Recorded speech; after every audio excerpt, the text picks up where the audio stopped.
नमस्कार, स्वागत है आप सभी का हमारे इस खास प्रोग्राम में। मैं हूं आपके साथ सुनील चौहान।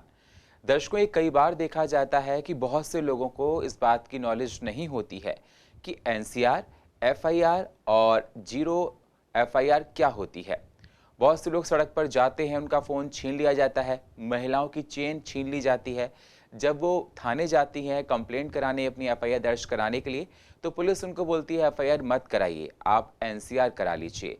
तो ऐसी कंडीशन में उनको क्या करना है, साथ ही साथ आपको केस स्टडी के बारे में बताएंगे। और जब आपकी कोई चीज़ चोरी हो जाती है और बाद में आपको मिल जाती है, उसके बाद आगे का प्रोसेस क्या होता है, ये भी आपको बताया जाएगा। इन सारी बातों पर डिस्कशन करने के लिए हमारे साथ 30 हजारी कोर्ट से 25 साल से ज़्यादा का अनुभव रखने वाले एडवोकेट मिस्टर रवि चौहान जी हैं। स्वागत है सर। मिस्टर रवि चौहान आपको बताएंगे, समझाएंगे, लेकिन उससे पहले आप एक छोटी सी रिपोर्ट देखिए। जानिए क्या अंतर है एफआईआर, एनसीआर और जीरो एफआईआर में। कौन कौन से सेक्शन लगते हैं एफआईआर, एनसीआर, जीरो एफआईआर में। किन किन मुद्दों पर एफआईआर, एनसीआर, जीरो एफआईआर होती है। अगर आप रास्ते से जा रहे हैं, फोन और मोबाइल छीन लिया जाता है, पुलिस एफआईआर की जगह एनसीआर लिख रही है, तो क्या करें। पुलिस एफआईआर लिखने से मना करे तो क्या करें। चोरी हुआ सामान बरामद हो गया तो क्या करें। केस स्टडी इसमें किस किस तरह की होती है। कई बार हम लोगों के जीवन में वो घटना घटित हो जाती है जिसके लिए हम लोगों को कानून का सहारा लेना पड़ता है। कानून का ज्ञान ना होने की वजह से हम लोग भटक जाते हैं और समझ नहीं आता कि क्या करें। अपने प्रोग्राम में हम आपको बताएंगे कि एफआईआर, एनसीआर और जीरो एफआईआर में क्या अंतर है, किन किन परिस्थितियों में इनकी जरूरत पड़ती है। बहुत बार लोग थाने में शिकायत लेकर जाते हैं पर शिकायत नहीं ठीक से सुनी जाती है, तो क्या करें इन हालातों में। अगर आपको जाननी है सारी बातें तो आप जानने के लिए बने रहिए हमारे साथ। प्रोग्रामिंग डेस्क से सुनील चौहान, सीसी न्यूज, दिल्ली। तो जैसा आपने रिपोर्ट में देखा और जानने की कोशिश की, ये बहुत ही अच्छा विषय है क्योंकि लोगों को नॉलेज ना होने की वजह से कई बार दर दर भटकना पड़ता है। उनको समझ में नहीं आता है कि अब वो क्या करें, हायर अथॉरिटीज़ के पास जाएं, कहाँ कंप्लेंट कराएं, क्योंकि उनको सही रास्ता नहीं मिल पाता है। तो इस प्रोग्राम के माध्यम से हम आपको बताएंगे कि जीरो एफआईआर क्या होती है, एनसीआर क्या होती है और एफआईआर क्या होती है, और कब कब ये चीज़ें कराई जा सकती हैं जिससे आपकी परेशानी सॉल्व आउट हो सके। दर्शकों, अगर आपको किसी भी तरह की कोई परेशानी है तो आप स्क्रीन पर दिए हुए नंबर पर कॉल कर सकते हैं और अपनी परेशानी को हमसे साझा कर सकते हैं। सर, देखा जाए कई बार हमारे समाज में ये देखा जाता है कि लोगों को इस बात की प्रॉपर नॉलेज नहीं होती है कि एफआईआर, एनसीआर और जीरो एफआईआर क्या होती है।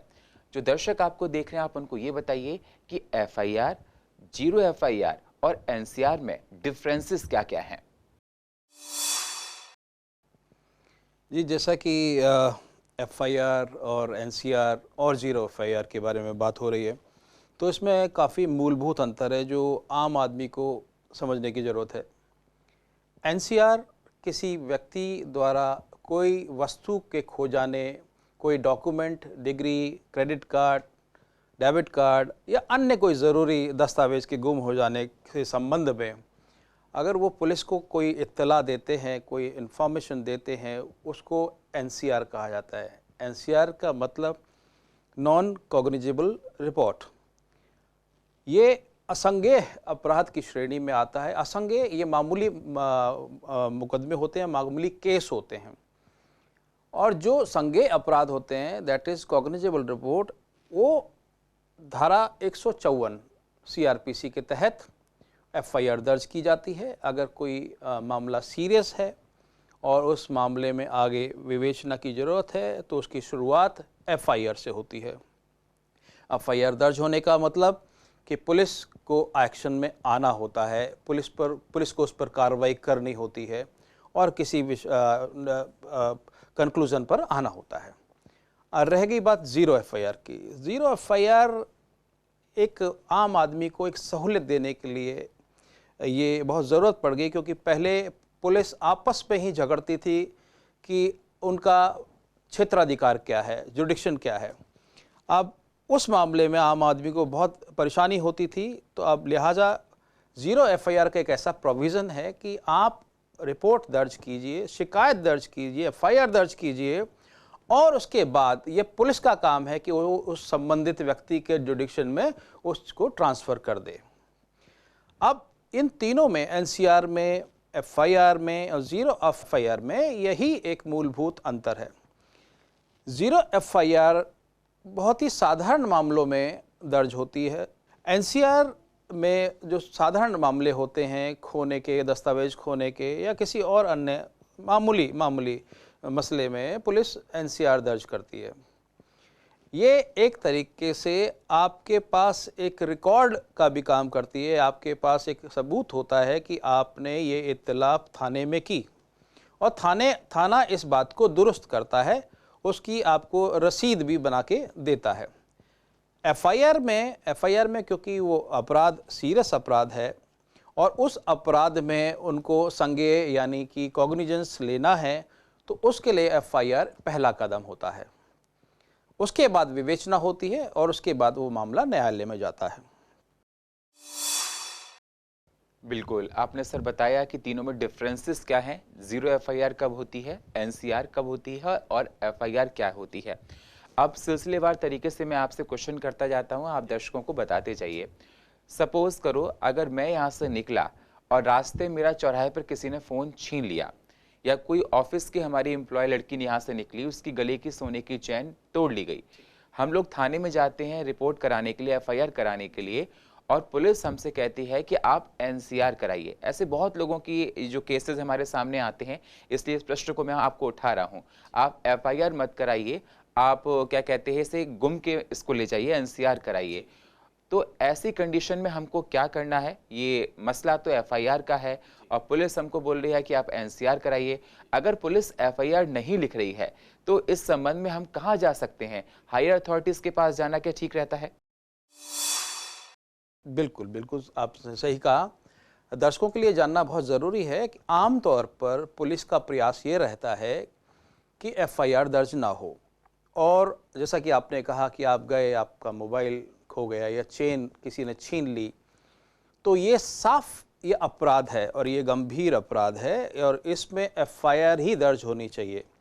बट आम आदमी जब थाने जाता है तो पुलिस उसको कहती है कि नहीं, आप कह दो ये खो गई, मैं वहाँ फला रास्ते से जा रहा था और वहाँ पर वो गिर गया और इसलिए आप इसको एनसीआर में आप दर्ज कराएं।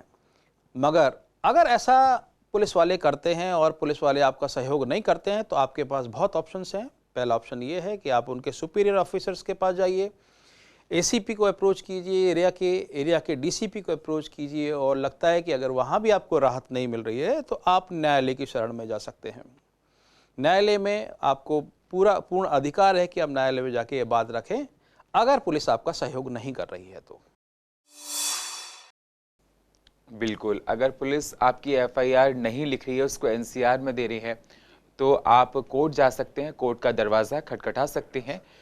तो दर्शकों इस बात को अंडरलाइन कर लीजिए, अगर आपको लगता है कि कोई विषय है अगर आपके पास और उसमें आपकी एफआईआर नहीं लिखी जा रही है, पुलिस आपको एनसीआर के लिए बोल रही है, तो आप आगे चलकर हायर अथॉरिटीज से कंप्लेंट कर सकते हैं, आप कोर्ट भी जा सकते हैं और अपनी शिकायत को वहाँ बता सकते हैं।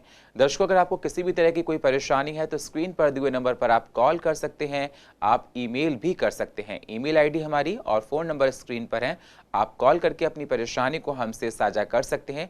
आने वाले सेगमेंट में आपकी इस परेशानी को हम ज़रूर बताएंगे। सर अगला सवाल मेरा आपसे ये है कि मैंने जिक्र किया था कि मेरा मोबाइल फ़ोन या किसी के सोने की चैन को ले लिया, हमने इसकी एफआईआर कराई थी और वो चीज़ हमको मिल गई है, बरामद हो गई है, तो आगे का स्टेप्स क्या होता है, प्रोसेस क्या होता है चीज़ मिलने के बाद? देखिए, इसमें आपने एक एनसीआर करवाई और उस एनसीआर में आपने ये कहा कि मेरा मोबाइल इस फला रास्ते से जा रहा था और गुम हो गया या मेरी चेन गुम हो गई। अगर उसकी बरामदगी किसी व्यक्ति के पास पुलिस कर लेती है और वो बरामद हो जाता है तो वो एनसीआर एफआईआर में कन्वर्ट हो जाएगी। एनसीआर को कन्वर्ट करने के लिए बरामदगी ज़रूरी है और उसमें धारा 379 और 411 में केस दर्ज हो जाएगा। तो लिहाजा लिहाजा ये सारी चीज़ डिपेंड करती है कि बरामदगी होनी चाहिए, अगर हो गई तो वो केस वैसे दर्ज हो जाएगा। बिल्कुल, मतलब ये है कि बरामदगी होनी चाहिए और जी। जैसे ही अगर होगा तो उसी हिसाब से केस हो जी। जाएगा। सर हम लोग डिस्कशन कर रहे हैं एनसीआर का, एफआईआर का और जीरो एफआईआर का। इसमें सर सेक्शंस कौन-कौन से आते हैं? इसमें मैं एक बात और ऐड करना जी। चाहूँगा, जो पिछला सवाल था उसमें अगर आपकी किसी के पास बरामदगी नहीं होती हुँ, और आपका डॉक्यूमेंट या आपने ढूंढने पर कहीं मिल गया, हुँ, तो आपका ये दायित्व बन जाता है कि आप उस थाने में जहाँ पर आपने एनसीआर करवाई है वहाँ पर ये बताएं कि मेरे को ये फला फला दस्तावेज मुझे मिल गया है, ताकि वो भी मामला एक तरीके से उसकी भी एक रिपोर्ट दर्ज हो जाए और वो रिकॉर्ड में आ जाए। बिल्कुल जी। क्लोजिंग हो जाती है। जी। सर मैं आपसे अगला सवाल यही कर रहा था जी। कि इसमें सेक्शंस कौन-कौन से आते हैं? जी। देखिए साहब, एफआईआर जो है, एफआईआर सीआरपीसी की धारा 154 में दर्ज होती है और उसमें कॉग्निजेबल ऑफेंस होता है। वो नॉन कॉग्निजेबल ऑफेंस जो होता है वो धारा 155 में दर्ज होता है। एनसीआर धारा 55 में 155 में दर्ज होता है। बिल्कुल, आपने बताया कि सेक्शंस कौन-कौन से होते हैं। सर अगला सवाल हमारा आपसे ये है कि मैंने एफआईआर कराई थी और एप्रॉक्स 1 महीना हो गया, उस पर कोई भी चीज़ निकल कर नहीं आई। मैंने एनसीआर कराई थी, उस पर भी कुछ निकल कर निष्कर्ष नहीं आया। मैंने जीरो एफआईआर की थी, उस पे भी कोई निष्कर्ष निकल कर नहीं आया है, काफ़ी टाइम होने के बाद भी। तो आगे का क्या रास्ता होता है, हमको क्या करना चाहिए जिस पर और उस पर तगड़ा एक्शन लिया जा सके? देखिए, अगर इन तीनों मामले में जैसे आपने कहा कि आपने एफआईआर कराई या जीरो एफआईआर रजिस्टर्ड पुलिस करती है, आप सिर्फ एफआईआर कर सकते हैं, आप एनसीआर कर सकते हैं, बट जो जीरो एफआईआर है वो पुलिस को ही दर्ज करनी पड़ती है आपकी शिकायत के आधार पर, क्योंकि वहाँ पर जुडिक्शन क्लियर नहीं होता है तो ये पुलिस का दायित्व है कि वो उसको वहाँ पर ट्रांसफ़र करे। अब बात रह गई कि आपकी शिकायत पर, आपकी प्राथमिकी पर कोई एक्शन नहीं लिया गया, तो उसके लिए आप वहाँ के बड़े अफसर्स जो कि एसीपी और डीसीपी, एरिया डीसीपी होते हैं, आप उनसे संपर्क कर सकते हैं, उनसे अपनी शिकायत आप उनको कह सकते हैं। अगर वहाँ भी निवारण नहीं हो रहा है तो आप बिल्कुल न्यायालय का दरवाज़ा खटखटा सकते हैं।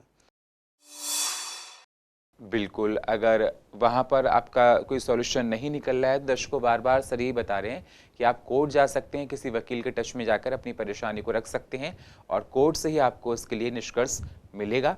दर्शकों अगर आपको किसी भी तरह की कोई परेशानी है, तो स्क्रीन पर दिए हुए नंबर पर कॉल कर सकते हैं, अपनी परेशानी को हमसे साझा कर सकते हैं। साथ ही साथ आप ईमेल भी कर सकते हैं, आने वाले सेगमेंट में आपकी इस परेशानी को हम ज़रूर उठाएँगे। सर अगला सवाल हमारा ये है कि हम लोग डिस्कशन कर रहे हैं एफआईआर को लेकर, एनसीआर को लेकर और जीरो एफआईआर को लेकर।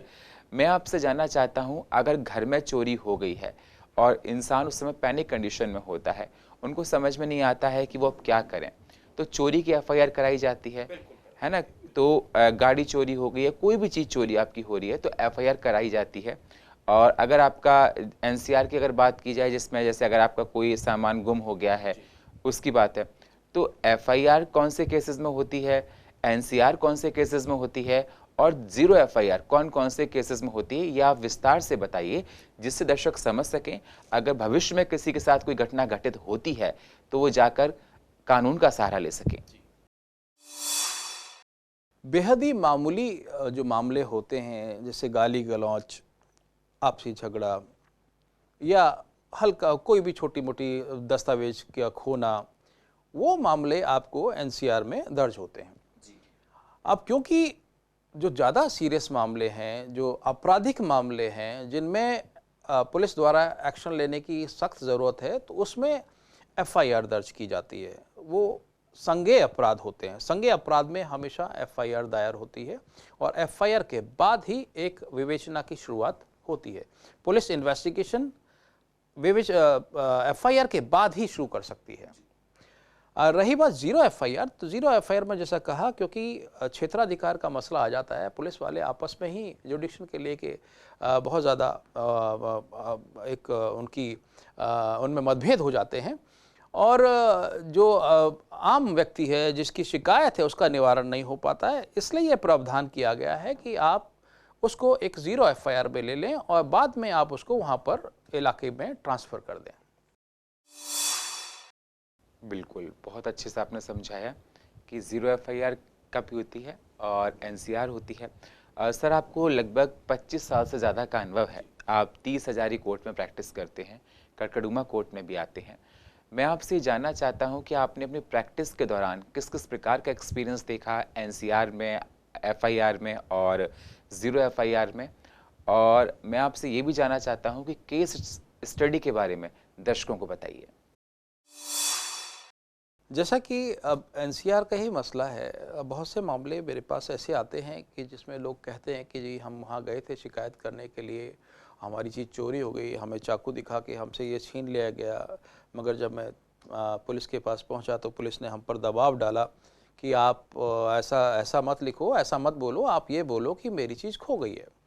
या अब मेरा एक क्लाइंट था, वो डीटीसी बस में चढ़ा और उसका मोबाइल वहाँ पे किसी ने जेब काट ली और उन्होंने उसको पकड़ भी लिया, रंगे हाथों पकड़ लिया, बट वो किसी तरीके से संघर्ष करके भाग गया। वो थाने पहुँचे, थाने में उन्होंने कहा, गुजारिश की कि आप हमारी एफआईआर लीजिए, हमारा सामान चोरी हो गया है, मेरा पर्स चोरी हो गया, मेरा मोबाइल चोरी हो गया है। परंतु पुलिस वालों ने उन पर दबाव डाला कि आप एनसीआर करो और हम इसको एनसीआर में दर्ज करेंगे और बाकी जब देखेंगे, जब मिल जाएगा तुम्हें बता देंगे। तो ऐसे मामले अक्सर सुनने को मिलते हैं और क्योंकि आम आदमी को इनका पता ही नहीं होता, जानकारी का अभाव रहता है, तो वहाँ पर वो और पुलिस का प्रेशर भी रहता है। पुलिस भी उन पर प्रेशर डाल देती है कि नहीं, आपको ऐसा नहीं करना है, आपको जो हम कह रहे हैं आप वो लिखो, हमें पता है, आपको पता है। तो ये जानकारी का अभाव अक्सर हमें उतना हमें फ़ायदा नहीं पहुँचता और हम मुश्किल में रहते हैं। तो बेहतर ये होगा कि अगर हमें लगता है कि हाँ, इसमें एफआईआर होनी है और एफआईआर में पुलिस हमें सपोर्ट नहीं कर रही है, वो दर्ज नहीं कर रही है, तो हमें बिल्कुल लाज़मी है कि हमें सुपीरियर्स के पास जाना चाहिए और वहाँ पे अपने केस को एफआईआर के लिए दबाव डालना चाहिए। अगर वहाँ नहीं सुनवाई होती तो बिल्कुल न्यायालय जाना चाहिए। बिल्कुल, अगर सुनवाई ना हो तो आपने बताया कि आपने केस स्टडी में भी देखा, अपने क्लाइंट्स को बताया कि अगर ऐसा नहीं है तो आप कोर्ट जा सकते हैं, वहाँ से आपको निष्पक्ष निर्णय मिलेगा और बहुत से लोगों को मिलता भी है। सर, अगला सवाल हमारा ये है आपसे कि ये सारी बातें तो हमने डिस्कस कर ली। कई बार ये देखा जाता है कि लोग झूठी एफआईआर कराने की कोशिश करते हैं। घटना घटित हुई किसी प्रकार से और उसको प्रेज़ेंट थाने में जा रहा है गलत तरीके से। अगर कोई झूठी एफआईआर दर्ज कराता है, बाद में निकलता है ये एफआईआर झूठी थी, तो जिस इंसान ने एफआईआर दर्ज कराई है उसके किस प्रकार का एक्शन उस पर होता है, ये भी दर्शकों को बताइए। जी, बहुत अच्छा सवाल है और अक्सर ऐसा होता है कि कुछ लोग किसी को ब्लैकमेल करने के लिए और उन पर दबाव डालने के लिए ऐसी ऐसी कार्रवाई, ऐसी झूठी एफआईआर कर देते हैं। बट यदि न्यायालय में ये साबित हो जाता है कि वो झूठी रिपोर्ट थी, झूठी शिकायत थी, तो उनके खिलाफ भी प्रावधान हैं और उनके खिलाफ एक्शन कोर्ट ले सकती है। सख्त प्रावधान है और बिल्कुल ले सकती है। धारा 182 में ये प्रावधान है कि अगर आपने झूठी एफआईआर की है, ये झूठी शिकायत की है और आपने बेवजह पुलिस को भी आपने उसमें लिया है, तो बिल्कुल आपके खिलाफ एक्शन हो सकता है।